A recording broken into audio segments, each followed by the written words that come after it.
Hello guys, সবাই কেমন আছেন? আশা করি সবাই ভালো আছেন। আমিও ভালো আছি। আজকে বানাবো আপনার পালং শাক দিয়ে মূলো, কাঁচা লঙ্কা, পেঁয়াজ, আলু আর এই যে চিংড়ি মাছের পেস্ট। চিংড়ি মাছ ভেজে পেস্ট করে নিয়েছি, একটা বড় চিংড়ি পেয়েছি। আর এদিকে আমি নিয়েছি হলুদ গুঁড়ো, নুন, লঙ্কা গুঁড়ো। এদিকে আমি কড়া বসিয়ে দিয়েছি। আর চিংড়ি মাছটা কেন পেস্ট করে নিয়েছি, কারণ অনেক কুঁচো চিংড়ি, একদম কুঁচো কুঁচো চিংড়ি। সেই চিংড়িগুলো শুধু পরিষ্কার করে আমি ধুয়ে ভেজে নিয়েছি, যাতে মুখে যে চিংড়ি মাছের যে কাঁটাযুক্ত থাকে সেটা না যদি গালে ফোটে, সেই জন্য আমি সেই রকমভাবে করে নিয়েছি, পেস্ট করে নিয়েছি। তো এই দেখুন এই চিংড়ি মাছগুলো ছাড়াতে অনেক সময় লাগবে, একদম ছোট ছোট চিংড়ি, যার কারণে আমি কি করেছি, পেস্ট বানিয়ে নিয়েছি। এই যে পেস্ট, আজকে দেখব চিংড়ি মাছের পেস্ট দিয়ে পালং শাক আর মূলোর ঘন্ট কেমন হয়। তো চলুন রেসিপিটা কি করে বানাচ্ছি সেটাই একবার দেখে নিন। এবার কড়াই আমি তেল দেবো পরিমাণ মতো, এর মধ্যে 5 ফোড়ন দেবো। তো কড়াই আমি 5 ফোড়ন দিয়ে দিয়েছি। এবার আমি এর মধ্যে সবজিটা তুলে দেবো। তো সবজি আমি তুলে দিয়েছি, এটা একটু ভাজা করব, তারপরে এর মধ্যে পালং শাক দিয়ে দেবো। তো বন্ধুরা, এই যে পালং শাকটা দেখতে পাচ্ছেন, এই পালং শাকের কিন্তু দাম আমাদের এখানে অনেক, কমসে কম 50 টাকা আঁটি।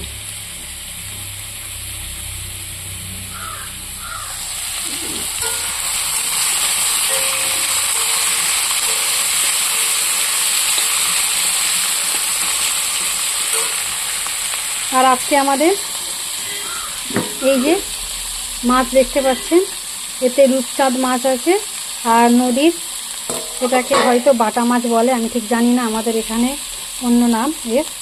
এই যে এই মাছগুলো আমি ভেজে রেখে দেবো, আর এই মাছের আমি ঝাল করব। দেখতে পাচ্ছেন রূপচাঁদ মাছটা। তো এই মাছের যদি আমি কিছু রেসিপি বানাই, অবশ্যই শেয়ার করব।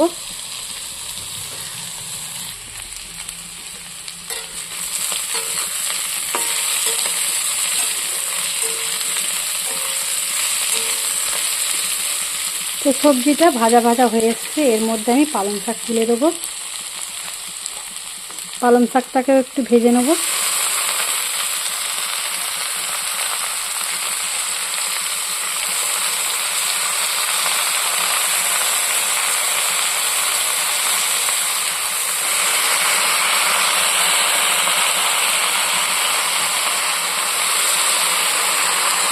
তো এটা আমি নাড়াচাড়া করবো ব্যাক ক্যামেরায়। তো বন্ধুরা, দেখতেই পাচ্ছেন পালং শাকের থেকে কত জল বেরিয়েছে, আর পালং শাকটাও দেখতে পাচ্ছেন অনেকটা কমে গেছে। প্রথমে মনে হয় যে অনেক হবে, কিন্তু তা না। তো এবার আমি এই যে জল বেরিয়েছে, এই জলটা একটু কমিয়ে নেব, নিয়ে এর মধ্যে আমি মশলাটা দিয়ে দেবো।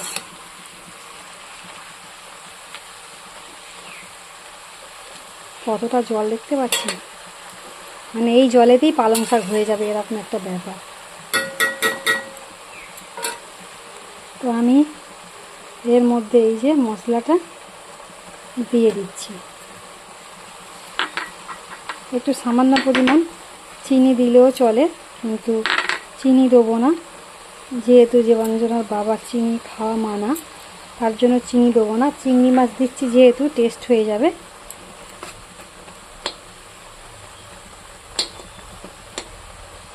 তো এটা আমি সুন্দর করে নাড়াচাড়া করব মশলাটা ভাজা করার জন্য।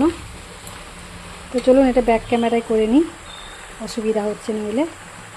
মশলাটা আমি সুন্দর করে নাড়াচাড়া করে দিয়েছি, এর মধ্যে মশলাটা সেদ্ধও হচ্ছে, ভাজাও হচ্ছে। এবার আমি কি করব, এর মধ্যে এই যে চিংড়ি মাছের পেস্ট বানিয়ে রেখেছি, এই পেস্ট কিন্তু দিয়ে দেবো, দিয়ে এটাকেও সুন্দর করে নাড়াচাড়া করব।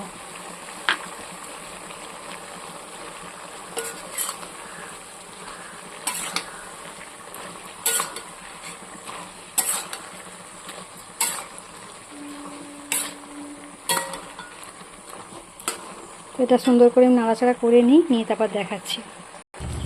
তো আমি সুন্দর করে নাড়াচাড়া করে দিয়েছি, মোটামুটি ভাজা ভাজা হয়ে গেছে। তো এবার আমি এর মধ্যে পরিমাণ মতো জল দিয়ে দেবো, যাতে আরেকটু সেদ্ধ হয় সুন্দর করে। তো চলুন জলটা ঢেলে দিই।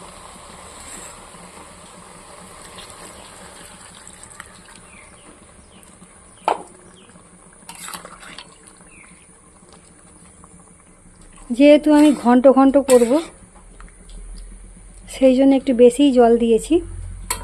তো এটা ততক্ষণ সেদ্ধ হোক। তো চিংড়ি মাছ বাটা দিয়ে পালং শাক মূলোর ঘন্ট রেসিপি সম্পূর্ণ হয়ে গেছে। এবার আমি এটাকে একটা পাত্রে নামিয়ে নেব। তো সত্যি কথা বলতে কি বন্ধুরা, দুর্দান্ত টেস্ট হয়েছে, যেটা তো মানে ভাষা দিয়ে বোঝানো যাবে না, যতক্ষণ না টেস্ট করে দেখা হচ্ছে। তো চলুন বন্ধুরা, আজকের এই রেসিপি সম্পূর্ণ হয়েছে। আবার পরবর্তী সময় দেখা হবে নতুন একটা ব্লগ ভিডিওতে। আপাতত টাটা, বাই বাই।